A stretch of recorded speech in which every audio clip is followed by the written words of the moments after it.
오늘 말씀의 제목은 인생의 한계선상에서 라는 제목으로 말씀 나누기를 원합니다. 욥기에서 가장 이제 어려운 것이 3장부터 37장까지의 내용입니다. 3장부터 갑자기 욥이 태도를 달리하고 있습니다. 1, 2장에서는 사탄의 시험 앞에서도 이가 하나님을 욕보이지 않았습니다. 그런데 이상하게 3장에 들어서면서부터 욥이 저주의 말을 내뱉고 있고, 이 말들이 마치 하나님을 향해 있는 것처럼 느껴지기 때문에 우리가 이 본문을 어떻게 읽어야 될 것인가 라는 그런 혼란이 들 수밖에 없다는 것이죠. 그런데 성경에는 욥처럼 고백하는 사람들이 여러 명이 나타납니다. 욥처럼 자기의 태어난 날을 저주하고 자기의 고통을 이야기하는 사람들이 꽤 있어요. 그래서 오늘 본문에서 과연 욥이 지금 하고 있는 것이 하나님 보시기에 어떠한 일인가, 또 하나님은 왜 이 욥을 그냥 두고 계시는 것인가, 이런 것들을 살펴보면서 인생의 극심한 고난 가운데 선 사람들이 어떻게 서야 될 것인가를 우리가 실마리를 찾아야 될 줄로 믿습니다. 먼저 우리가 기억해야 될 게 욥기 1장과 2장에서 두 번의 시험이 나타납니다. 그때 욥이 어떻게 합니까? 온전한 순종의 모습을 보입니다. 절대 결코 하나님을 욕보이지 않는다라는 것이죠. 그런데 3장에서 갑작스럽게 태도가 돌변해서 저주의 말들과 탄식의 말들을 쏟아내고 도리어 죽음을 찾는 이런 일들이 이제 일어나는 것이죠. 먼저 우리가 기억해야 될 게 사탄이 욥에게서 무엇을 거두어 갔는지를 우리가 한번 살펴봐야 됩니다. 사탄은 분명히 뭐라고 그랬냐면 1장 10절 보시면 주께서 그와 그의 집과 그의 모든 소유물을 울타리로 두르심 때문이 아니니까, 이렇게 하고 있는 것이죠. 그러니까 하나님께서 욥을 돌보시기 때문에, 어떤 울타리로 욥을 보호해 주시기 때문에 욥이 하나님을 배신하지 않고 하나님을 찬양하는 것 아니냐 하면서 울타리를 걷어내야 된다라는 이야기를 합니다. 그래서 1장에서의 울타리는 재물과 욥이 가진 소유물이었어요. 그리고 두 번째 울타리는 뭐였냐면 욥의 살과 뼈입니다. 2장 5절에 보시면 이제 주의 손을 펴서 그의 뼈와 살을 치소서, 그리하시면 틀림없이 주를 향하여 욕하지 않겠나이까 라고 하면서 두 번째 울타리는 욥의 건강, 욥의 살과 피일 것이다, 뼈일 것이다, 이렇게 이야기를 했습니다. 그런데 욥은 두 번의 시험 앞에서 결코 하나님을 배반하지 않았습니다. 오히려 그의 아내가 욥에게 뭐라고 했냐면 하나님을 저주하고 죽어버려라 라고 이야기를 했어요. 그러니까 죽음의 그 평안 가운데 거해라 라고 이렇게 말했다라는 것이죠. 그때에도 그 여인에게 어리석은 여인이다 라고 말했습니다. 그랬던 욥이 3장에 넘어와서 갑자기 누가 아무도 말하지 않는데 먼저 입을 열어서 3장 1절 보시면 자기의 생일을 저주한다 라고 되어 있는 것입니다. 사실은 이제 원어 성경대로 하면 자기의 날을 저주한다 이렇게 되어 있습니다. 창세기에 보면 하나님께서 저녁이 되고 아침이 되니 이는 첫째 날이다, 둘째 날이다 할 때 그 날 같은 단어가 쓰여 있는 것입니다. 그리고 나서 이 욥이 계속해서 뭐냐면 자기의 태어나던 날 그 이야기들을 계속하면서 자기가 태어나지 않았으면 좋겠다, 않았었으면 좋았을 뻔했다 라는 이야기들을 이제 하고 있는 것입니다. 하나님께서 욥의 울타리를 다 허물었지만 욥이 그 허물린 상태로 계속 지금 놓여 있다라는 것이죠. 욥이 어떻게 생각을 했냐면 욥이 두 번의 시험을 거치고 났을 때 우리도 일반적으로 그렇게 생각하죠. 욥을 두 번의 시험에서 우리가 승리했다라고 우리는 2장까지 결론을 내려버립니다. 그런데 하나님께서 분명하게 두 번의 시험을 시행하신 것은 맞지만 분명하게 욥이 이 시험을 거쳤는데도 불구하고 자기 삶의 변화가 없어요. 여전히 똑같다라는 거죠.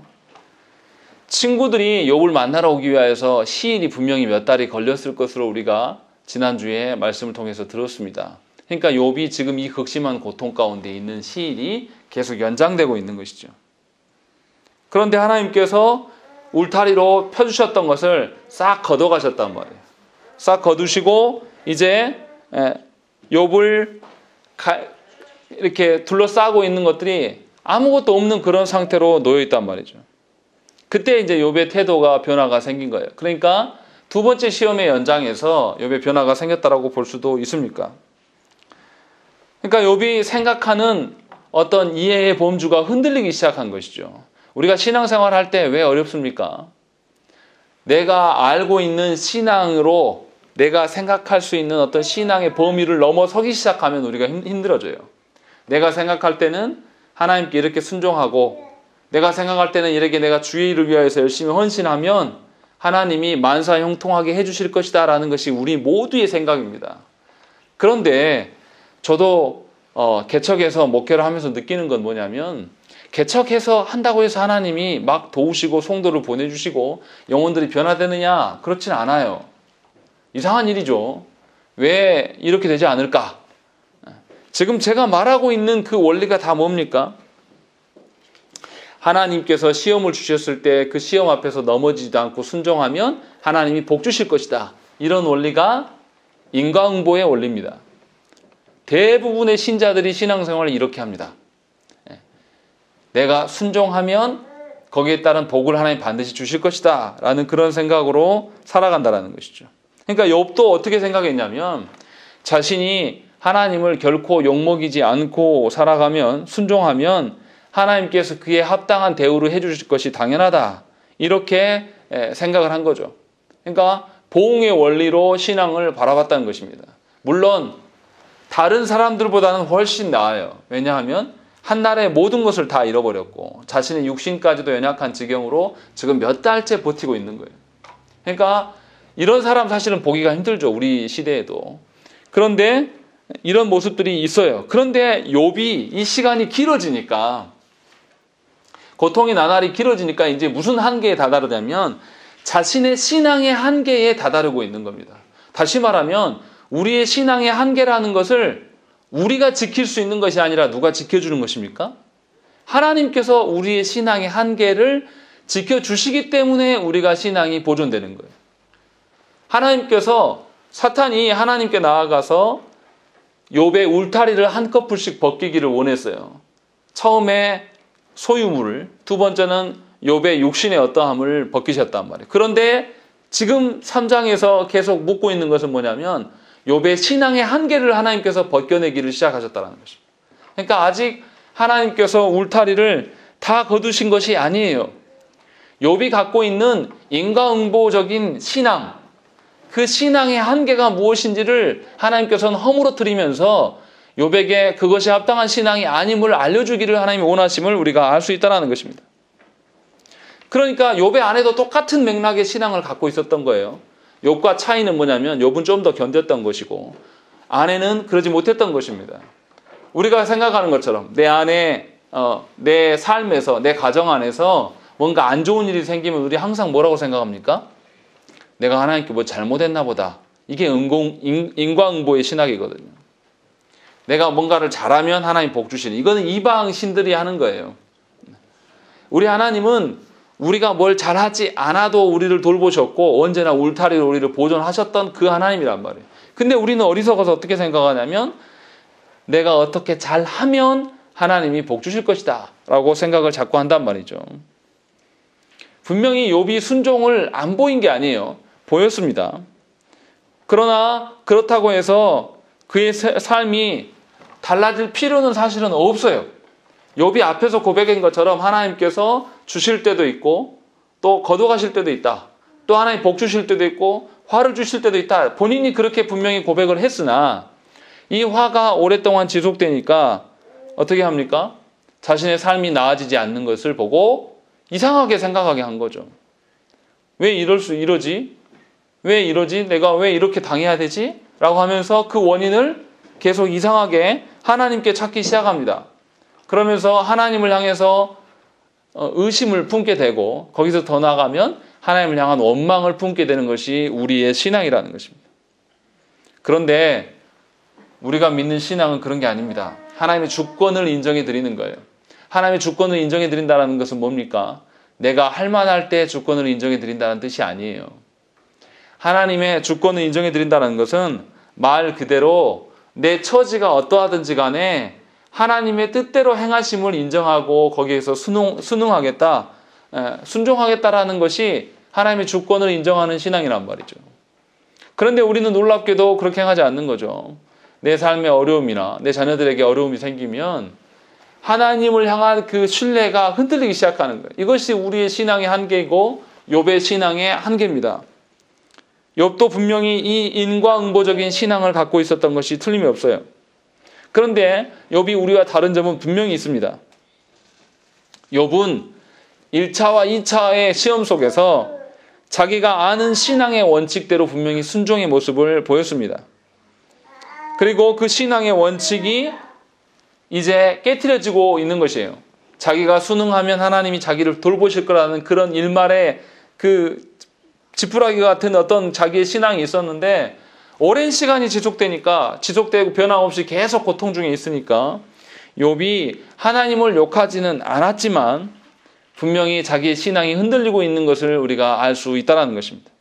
이처럼 우리 모두는 신앙의 한계 가운데 놓일 수밖에 없어요. 인생을 살아가면서 어느 누구나 이 한계의 선상에 섭니다. 욥의 경우는 어떤 한계의 선상에 섭니까? 하나님을 욕하지는 않았어요. 이게 욥의 탁월한 신앙입니다. 자기의 신앙의 한계가 와도 욥은 하나님을 욕합니까? 아니요. 하나님 3장 내내 아무리 쳐다봐도 하나님을 욕하지는 않습니다. 3장 1절에서도 뭐라고 되어 있어요? 자기의 생일을 저주했다. 자기의 날을 저주했다. 라고 이야기하는 것이죠. 그러면서 무슨 이야기를 합니까? 하나님의 창조하심을 역행하는 말들을 늘어놓고 있어요. 하나님을 원망하지는 않았으나 하나님이 차라리 자기를 창조하지 않으셨으면 좋았겠다라는, 그래서 자기의 생일을 저주하고 자기가 어미로부터 낳은 날 죽어서 나왔으면 좋았을 텐데, 이런 날들을 계속 반복하는 거죠. 창조는 어떻습니까? 창조는 하나님께서 창조하기 전 상태가 어떤 상태였죠? 흑암의 상태였어요. 그런데 하나님께서 창조하시면서 뭐가 생겼습니까? 빛이 생겼어요. 그러니까 흑암에서 빛으로 가는 것이 창조예요. 그런데 욥은 어떻게 합니까? 자기가 빛을 볼 수 있는 그 상태에서 어디로 가기를 원해요? 캄캄함으로 갔으면 좋겠다. 그러니까 4절에 뭐라고 되어 있습니까? 3절 4절에 내가 난 날이 멸망하였더라면 사내 아이를 배웠다 하던 그 밤도 그러하였더라면 하면서 4절에 그날이 캄캄하였더라면, 날이 있다라는 것은 뭡니까? 빛이 있다는 것이고 창조하심을 역행하고 싶은 마음을 지금 이야기를 하고 있는 겁니다. 그러니까 하나님의 창조하심을 인정하기는 하지만 자기의 고통으로 인하여서 하나님의 창조를 다 뒤엎고 있다는 것입니다. 그리고 11절부터는 무슨 이야기가 나오냐면 죽음이 주는 평안함을 이야기를 하고 있어요. 차라리 내가 죽었으면 좋겠다라는 이야기들을 계속 이야기를 하고 있는 것이죠. 그래서 분명히 하나님이 아닌 죽음이 주는 평안함, 이것을 고백하고 있다는 것입니다. 18절 말씀 보세요. 거기서는 갇힌 자가 다 함께 평안히 있어 감독자의 호통소리를 듣지 아니하며 죽음 가운데 놓이면 내가 평안하게 될 것이다. 이 고통을 다 훌훌 벗어던지고 내가 평안을 누리게 될 거 아니냐라고 하면서 이 죽음을 노래하고 있는 것입니다. 그런데 이게 욥의 이야기입니까? 우리의 이야기예요. 우리는 욥처럼 하나님을 원망하고 저주하지도 않아요. 우리는 바로 하나님 원망하고 저주하는 사람입니다. 그럼 조금만 힘들면 어떻습니까? 우리는 아이고 내 팔자야, 아이고 죽겠네, 차라리 날 죽이시오, 이러면서 하나님께 원망하고 대들지 않습니까? 삶의 패턴이 우리랑 똑같아요. 그런데 이 욥은 뭐냐면 절대 하나님을 원망하고 저주하지는 않아요. 그냥 하나님의 다스림 속에서 자신이 없었으면 좋겠다, 차라리 존재하지 않았으면 좋겠다만을 말하는 것뿐이지 하나님의 주인 되심을 부인하지는 않는다는, 그 점에서 우리랑 완전히 차원이 달라요. 그러나 분명한 것은 뭐냐면 자신이 생각하는 하나님, 자신이 이해하는 하나님처럼 되어지지 않기 때문에 그가 혼란을 느끼고 있고 그 속에서 괴로워하고 있다는 것입니다. 성경에 이렇게 자신의 생일을 자신의 태어남을 저주한 사람이 또 있습니다. 에레미야서 20장 우리 한번 찾아보시죠. 에레미야서 20장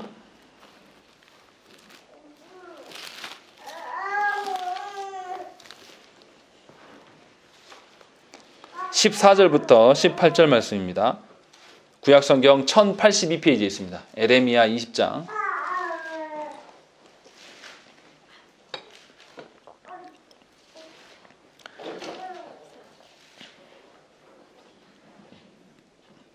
에레미야 20장 14절부터 18절 말씀 교독합니다. 내 생일이 저주를 받았다면 나의 어머니가 나를 낳던 날이 복이 없었다면 나의 아버지께서 칭하셔나여 이르기를 당신이 득남하였다 하여 아버지를 즐겁게 하는 자가 저주를 받았다면 그 사람은 여호와께서 무너뜨리시고 후회하지 아니하신 성읍같이 되었다면 그가 아침에는 부르짖는 소리 낮에는 떠드는 소리를 듣게 하였다면 좋을 뻔하였나이니 이는 그가 나를 태에서 죽이지 아니하셨으며 나의 어머니를 내 무덤이 되지 않게 하셨으며 그의 배가 부른 채로 항상 잊지 않게 하신 까닭이로다.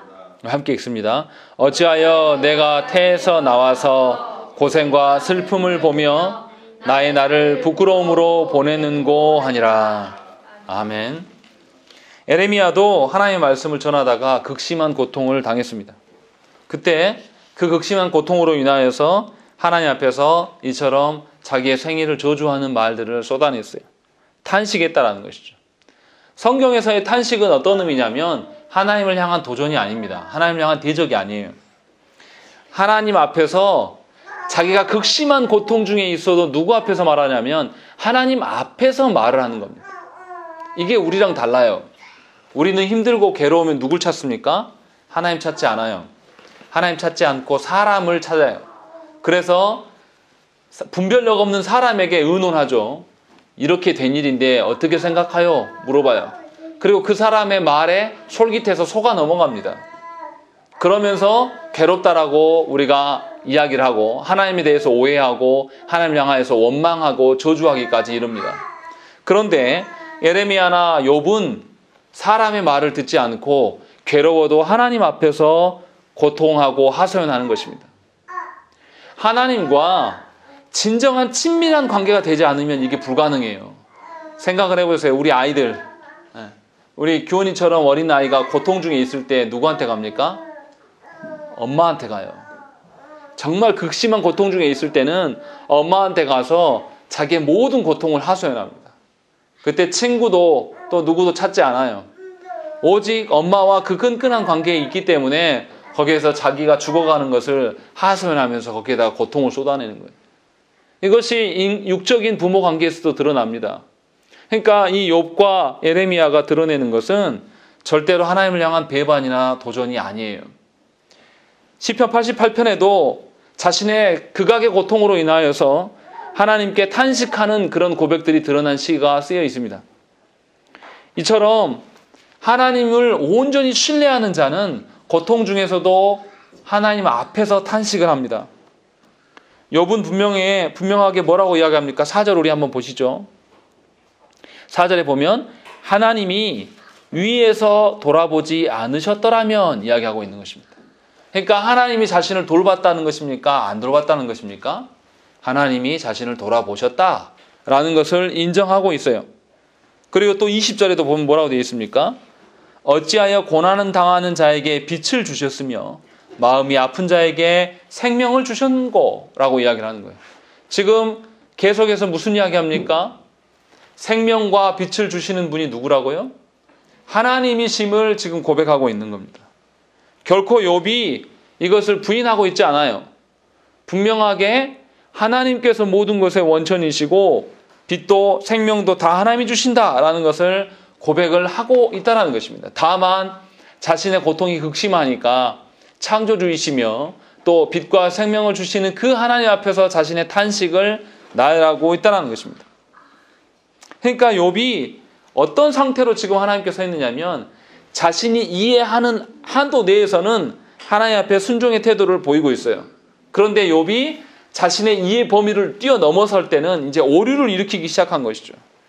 인과응보의 어떤 신앙을 갖고 있기 때문에 자신의 한계에 이르르고 있는 것이 3장의 말씀입니다. 그래서 창조의 일을 역행하고 오히려 죽음 가운데 있기를 원하고 있는 거예요. 그러니까 하나님의 돌보심이 자신에게서만 거둬져 가는 이런 내용으로 이야기를 하고 있는 거예요. 하나님의 모든 창조 사역을 부인하는 것이 아니라 분명히 자신의 신앙의 한계에 이르고 있는 것을 오늘 말씀에서 볼 수가 있다는 것입니다. 그러면 하나님께서 왜 순종했던 욥에게 이러한 신앙의 한계 상태에 놓였는데 하나님 침묵만 하실까요? 3장부터 욥기 3장부터 37장까지의 내용을 보면 하나님이 등장하시지 않고 욥과 친구들에 대해야만 쭉 이어집니다. 그러면 하나님이 그 가운데서 뭘 하고 계신 걸까요? 이게 이제 오늘 말씀의 핵심이에요. 우리 말씀 한 군데 찾아보시죠. 히브리서 12장 1절부터 8절까지의 말씀입니다. 히브리서 12장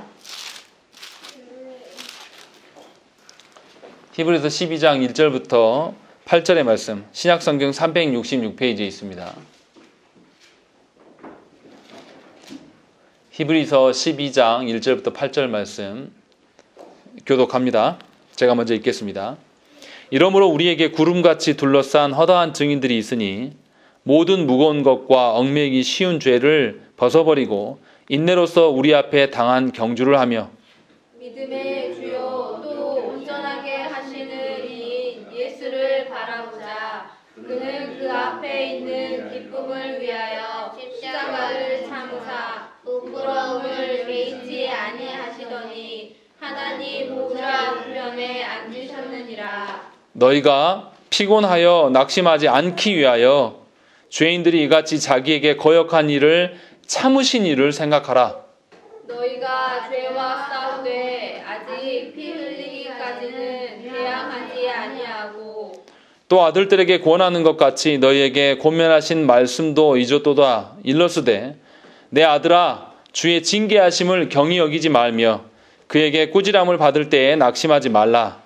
주께서 그 사랑하시는 자를 징계하시고 그가 받아들이시는 아들마다 채찍질하심이라 하였으니 너희가 참음은 징계를 받기 위함이라.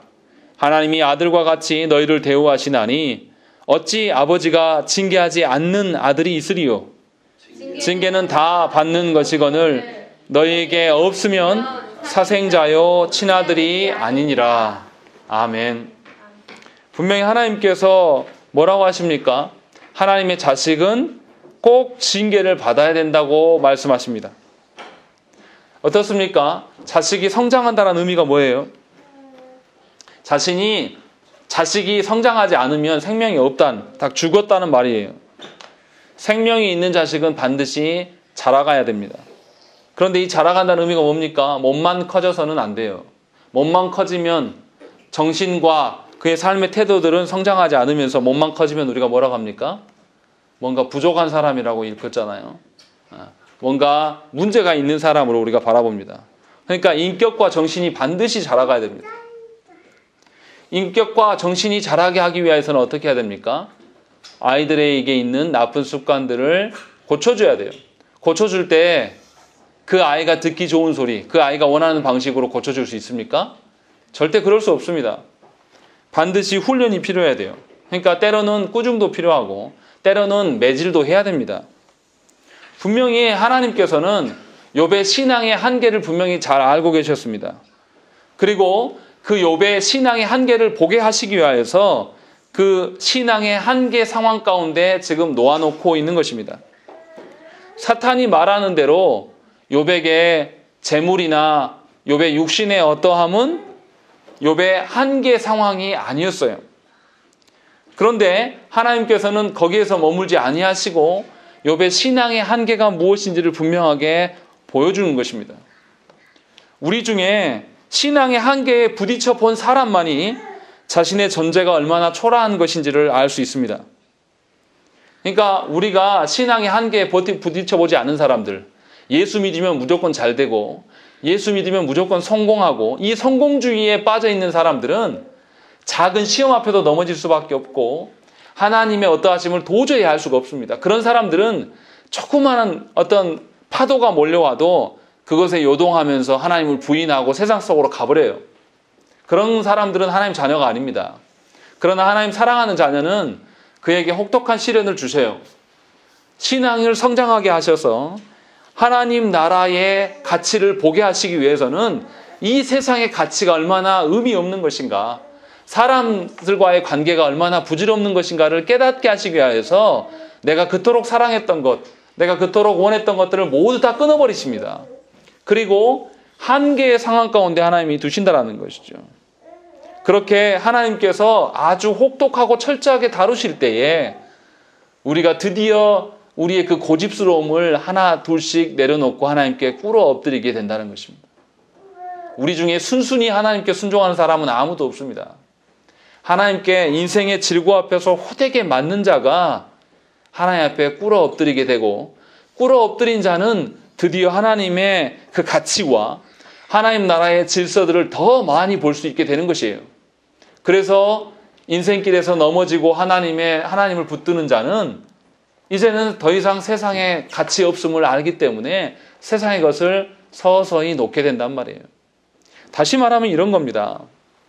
우리가 하나님께 마음을 드려야 된다라고 말은 얼마나 잘합니까? 그런데 그 알량한 마음 못 드려요. 왜 못 드립니까?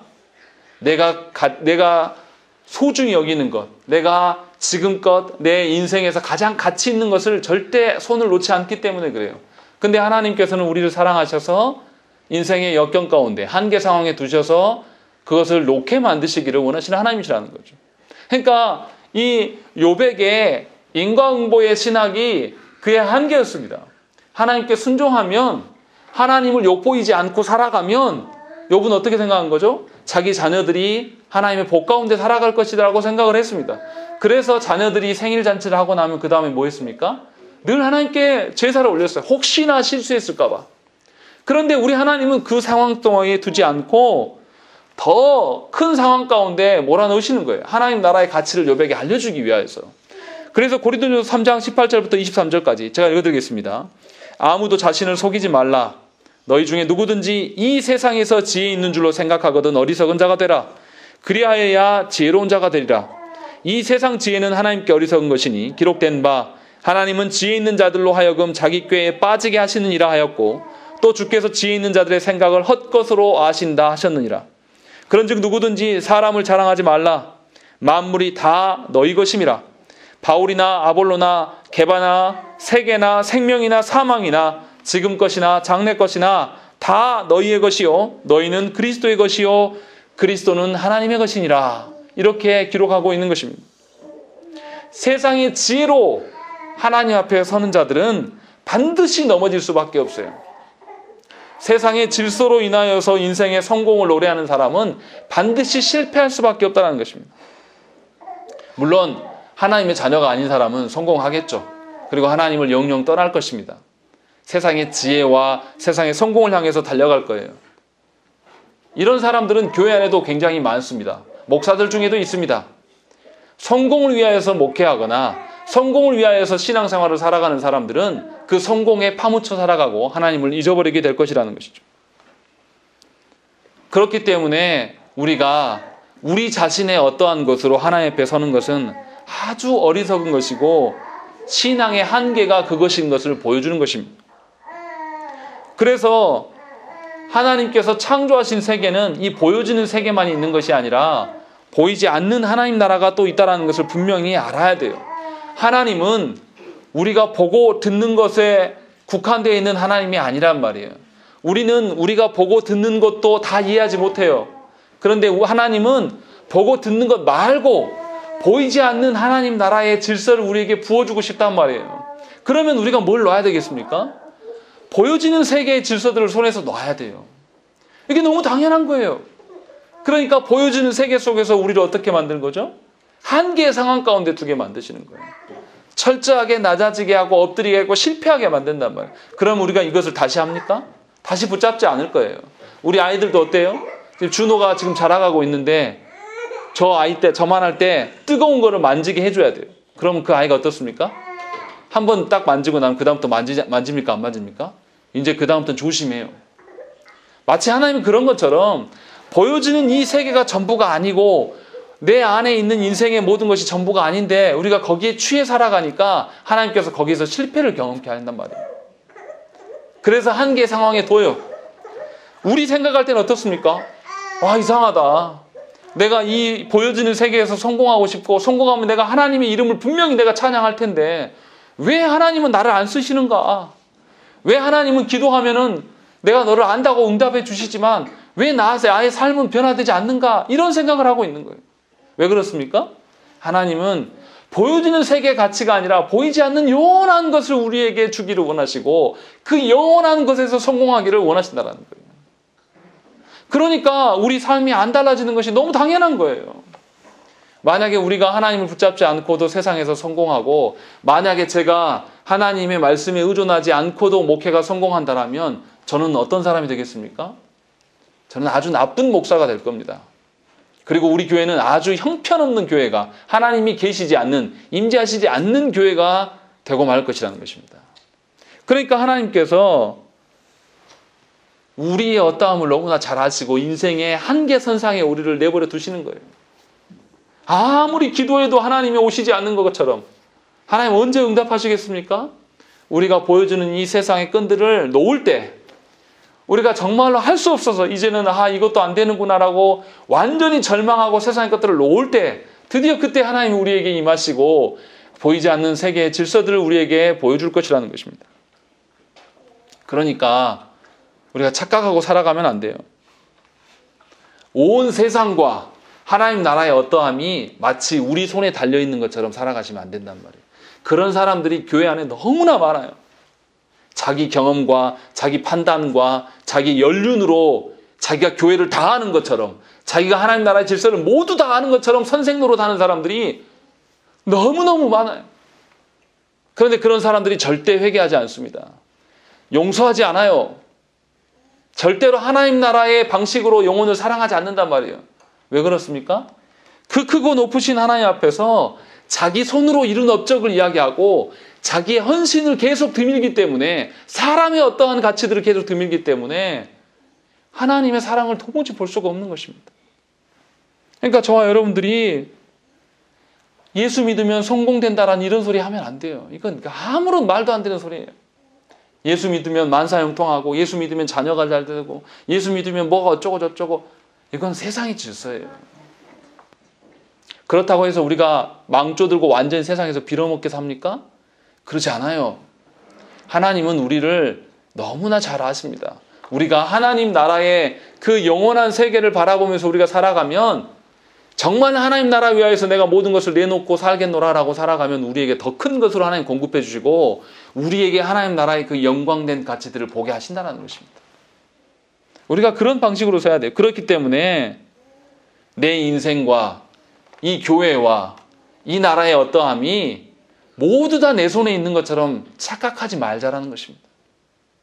이것은 아주 교만한 것입니다. 우리가 신앙의 좋음을 꼭 내 손에 달려있는 것처럼 이야기하면서 반드시 내가 원하는 방식대로 교회가 돼야 된다라고 주장하는 사람들이 어느 교회나 다 있습니다. 말씀이 있는 교회나 말씀이 없는 교회나 다 자신이 주인으로 하는 사람들이 있어요. 그래서 자기의 뜻대로 안 되면 계속 주장하고, 자기의 뜻이 그 교회에 실현되지 않으면 코가 쑥 빠져 살아가고, 이런 사람들이 있다는 거예요. 그러나 하나님 앞에 무릎 꿇지 않는 자는 하나님이 계속 그 상태로 두실 거예요. 하나님 앞에서 사람의 어떠함을 철저하게 놓을 때까지 하나님 그렇게 두실 거라는 거죠. 욥기의 주된 내용이 그겁니다. 3장부터 무려 37장까지 사람의 말밖에 없어요. 하나님이 그냥 지켜만 보신다는 것이죠. 그러나 하나님 입장에서 생각을 해보세요. 우리를 지켜봐 주심이 은혜예요. 우리를 인생의 한계 가운데 두셔서 인생이 고달프고 괴롭게 하심이 은혜란 말이에요. 제가 여러분들한테 늘 이야기하지만 저는 하나님이 인생의 고난 가운데 두시지 않았으면 절대 목사가 될 인간이 아니에요. 제 아버지 시골에서 얼마나 고생하셨는지를 다 봤는데 제가 왜 합니까? 목회처럼 괴로운 게 어디 있는데. 목회한다고 누가 알아줍니까? 목회하는 목회자의 심정을 아무도 몰라요. 그런 거를 쭉 봤는데 제가 그 길을 걷고 싶겠습니까? 그런데 하나님께서 저의 그런 마음을 너무 잘 아셔서 인생에 엄청난 시련 앞에 두셨고 그 속에서 다시금 하나님을 붙잡을 수밖에 없는 그런 상황을 만드시고 드디어 말씀 앞에 들어왔어요. 그래서 영원한 질서들을 바라보게 되었다는 거죠. 그래서 말씀의 가치가 너무나 귀하고 그거 외에는 우리가 생존할 수 있는 방편이 없다는 것입니다. 마치 어떤 거하고 똑같냐면 사춘기 때, 중학교, 고등학교 때 부모님들이 공부해라 그러면 얼마나 공부하기 싫습니까? 놀고 싶고 공부 때려치고 도망가고 싶잖아요. 그런데 학교를 못 다닌 분들은 어떻습니까?